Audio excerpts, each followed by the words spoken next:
Sahabatku, tujuan pendidikan menurut John Dewey adalah menyiapkan anak-anak untuk hidup dan bukan untuk bekerja.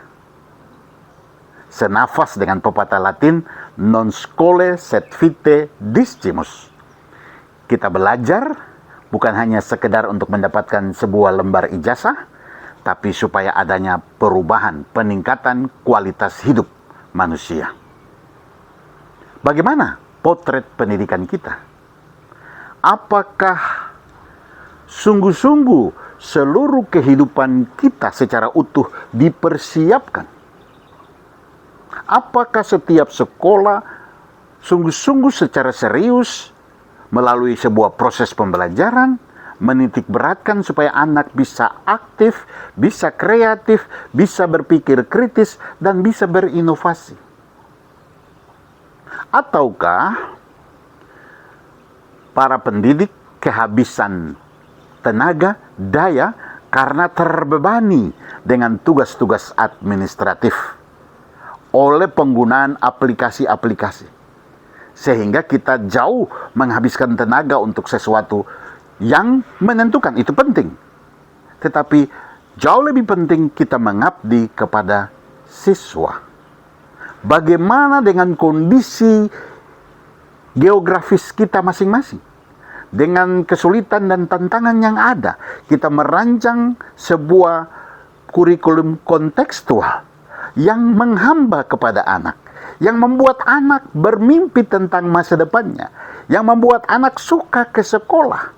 Dia akan sungguh-sungguh terlibat aktif karena dia merasa apa yang diberikan di dalam kelas sungguh-sungguh penting untuk menjawab persoalan yang dialami setiap hari.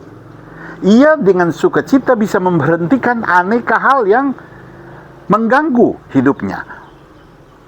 Minum-minuman keras, merokok, kekerasan. Kenapa? Karena sekolah mampu memunculkan daya imajinasinya. Dia mulai melihat bahwa kalau saya belajar ini penting untuk saya. Di samping keterampilan, tapi juga nilai-nilai. Saya harus hidup baik, dengar-dengaran orang, bisa bekerja sama, bisa berkolaborasi, tidak boleh ada pikiran jelek, tidak boleh iri hati, tidak boleh cerita bohong. Ini semua harus ditumbuhkan melalui sebuah proses pembelajaran.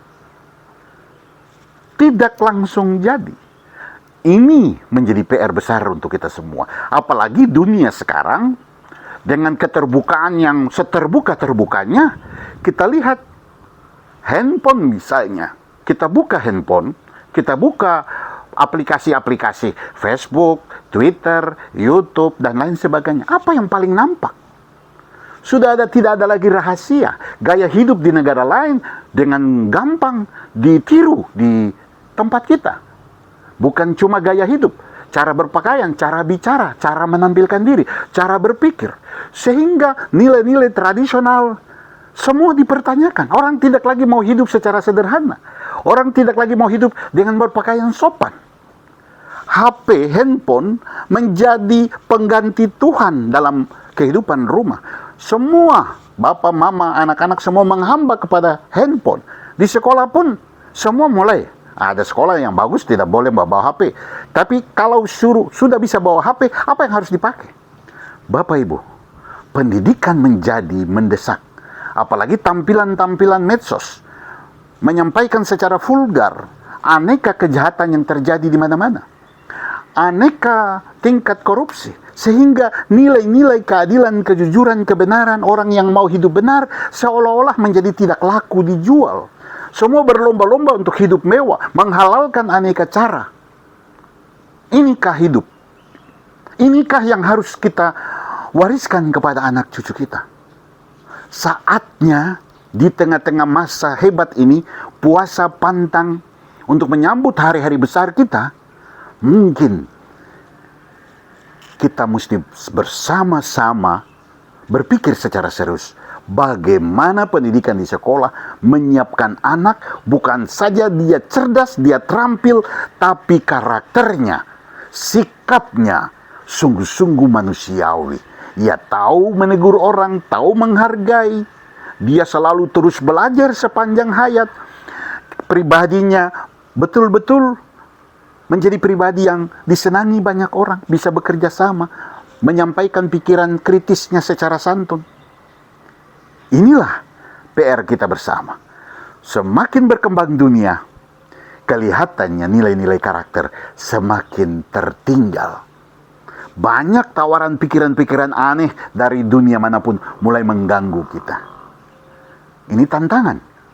Tidak usah takut, tapi kita juga tidak boleh diam. Kita mesti menyepakatinya. Mari kita siapkan dunia pendidikan di sekolah, di rumah menjadi satu kesatuan, saling menginformasikan.